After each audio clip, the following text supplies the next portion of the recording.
Ooh, did I tell you Terence Crawford is a 4-weight world champion? He's rated now as pound for pound the best boxer in the world, but is not the face of boxing. I only tell you the story because in terms of the Olympics, you know, I'm massive on that. But athletic, emotionally absorbing and committed. This is one review. Winner of the Best Theatre Award at the Brighton Fringe for 2023. What am I talking about?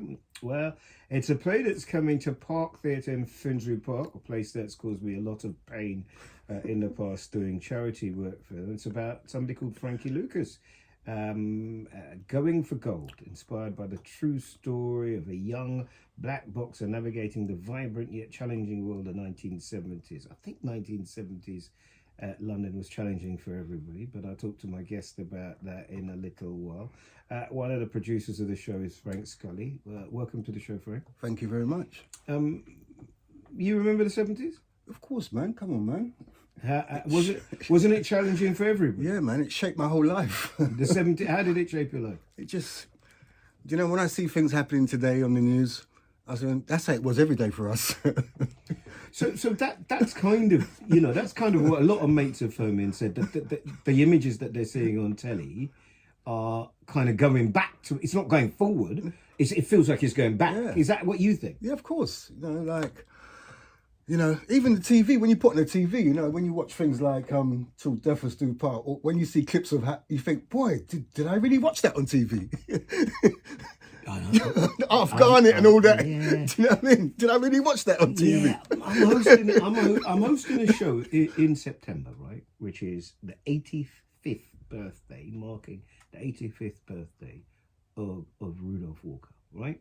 And, you know, Rudolph Walker is a mate and a friend. And every time you ask him about it's a program, you know what the program I'm talking about? Yeah. Love Thy Neighbours. Love Thy Neighbours, yeah. And if you haven't seen it or heard about it, then Google it. And then I talk about him.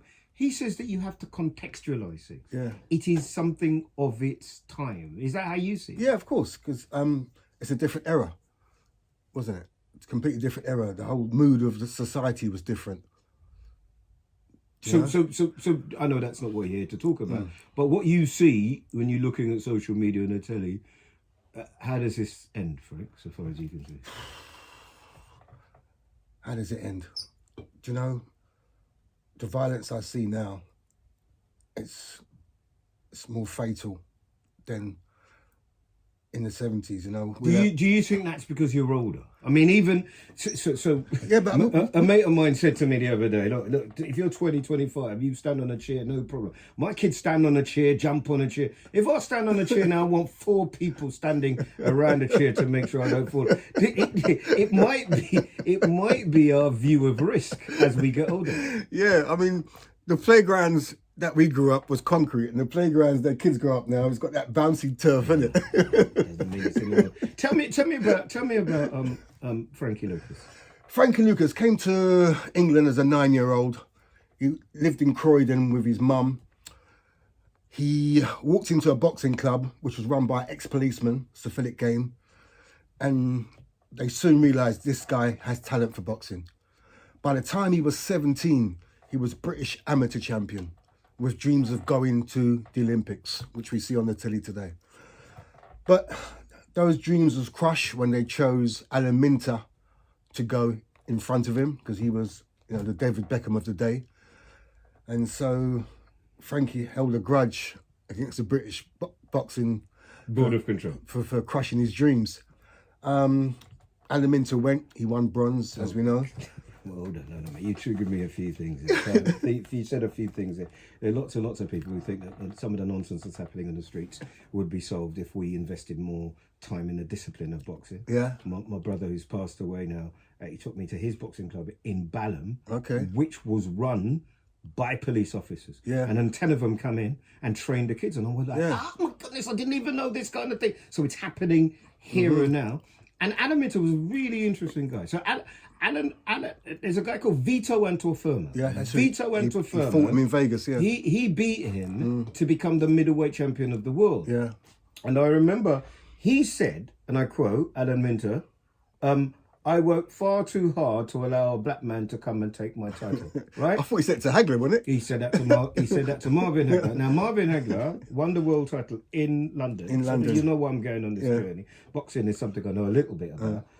He won the title in London, and I don't think he ever appreciated us in Britain. He didn't like Britain because he wasn't able to leave with his title because all the bottles came in. Do you remember that? Yeah, he said he wasn't going to box here again. No. It's a weird how no, the reason I'm telling you the story is a weird how things go full circle. Yeah. And look, here we are. Yeah. So what did it do to Frankie all of that? It made him more determined. The following year, he won the ABA championship again. Best amateur in the country. And again, his dreams were crushed when they chose another fighter from Liverpool to go in place of him. I mean, if you're the ABA champion, that means you're the best amateur in the country. You should be representing your country in the Olympics or the. Yeah, not everything is race though, fella. No. It was maybe a bit of race, bit of politics, whatever. So the policeman, the manager at the time at the game, was so angry about that, he got in contact with the St. Vincent embassy, formed a boxing federation, and took Frankie to New Zealand to the 1972 Commonwealth Games. For St. Vincent? To box for so St. he Vincent. was all of a sudden a Vincential? Yeah, he's the only one. Like Dominica. Yeah, one person. Hold on. We just won a gold medal. In triple jump. The place of my parents' birth. I'm not having it. Dominica and St. Lucia won a gold medal in the Olympics on the same day. And anybody who's of Jamaican origin or whatever, Dominica and St. Lucia are in front of Jamaica in the medal table. Right. We can kick on that. Right. And so they took him to New Zealand for the Commonwealth Games. And Frankie won his first two fights. Then he faced the British guy that he picked in front of him in the semi-final. He beat him. No. Then he faced a fighter from Zimbabwe, I think, who was coached by the Cubans. Everyone knows how the Cubans... Teofilo Stevens. Yeah. Frankie beat him in the final and won gold. And Britain lost the medal table by one gold. The gold that Frankie won.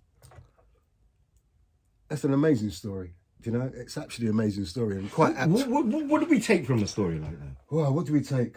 Oh man, legacy, determination. Never give in. Never give in. I say that to my children. I say no matter what it is. If you look at, I don't know, go back to 1999 to Man United are down against Brighton. Yeah, last 2 minutes, yeah. Right. So what I'm saying is never give in. Or do you take the word as against me, racism is everything, I'm not even going to try. Because I see people of colour do that. I'm not even going to try Ed, Babylon system. What do you take from it? I mean, a lot of our parents, especially Dominicans, they was always telling us to turn the other cheek, you know what I mean?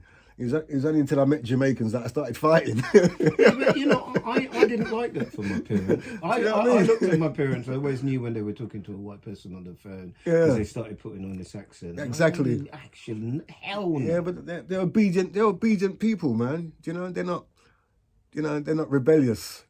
So what kind of guy did Frank turn out to be? Well, after that, Frank thought the world was his oyster. He's a gold medal winner, a Commonwealth champion, but he came back to a country where he never won the gold for them. So it was not in their interest to promote him. Yeah, but you say that, right? And didn't Muhammad Ali Cassius Clay, as he was, 64, I think, he won the medal and then he threw it in the river. Threw it in the river, but he said he came back. So I don't know. Listen, adversity, things happen to people. I don't know how you deal with it, though. How I don't want you to tell me anymore because you've already sold it. Yeah. You've already sold it. Tell me when it's on. It's on 6th of November to the 30th of November at the Park Theatre in Finsbury Park.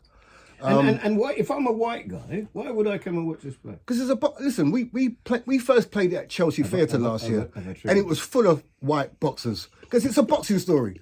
Forget the colour.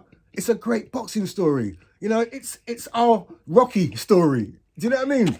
We keep watching this Rocky years after the year. It's about time we have our own Rocky story, right? Come on, man. I'm fed up of watching Rocky. Rocky's good. No, we have our own Rocky now. Frankie Lucas is our Rocky. If you carry on the way you are, I'm going to get that fella over there to play Eye of the Tiger. And then your head is going to explode. No, man. We've got our own song. I was born a winner. We're doing Freddie McGregor stuff for Yeah, that's what we got now. No. And actually, it's I was born a loser. As well, you know. Right, come give us the details if people wanted to get more information. Yeah, I mean, they can get tickets now. Tickets, discount tickets, early bird tickets are available now if they go on Park Theatre website. And it's a lovely little theatre, isn't it? yeah. I mean, we've got we're on Instagram. You know, old school me on Instagram. Can you believe it? Going for goal to play _ after each word. Yeah, and you know, it's a great story, and I just wish more people, especially now the Olympics, are aware of this great young guy who wanted to fight for England but couldn't, but ended up fighting for St Vincent and still became a champion and still came back and fought the fight. I think stories are great, and we love telling stories. And Fred coming up, I know you got another story, and in the end, one day we'll try and get to Yeah. It's another great story. It's another great story. Yeah. Of the same sort of battle. Yeah. But it's great to see how you turn your life around. Yeah. I mean, I like stories, and we'll do that. Frank, I appreciate you coming in. No problem, man. Look after yourself. Thanks very much. BBC Radio London. My name is Eddie. 3 hours gone, 1 to go.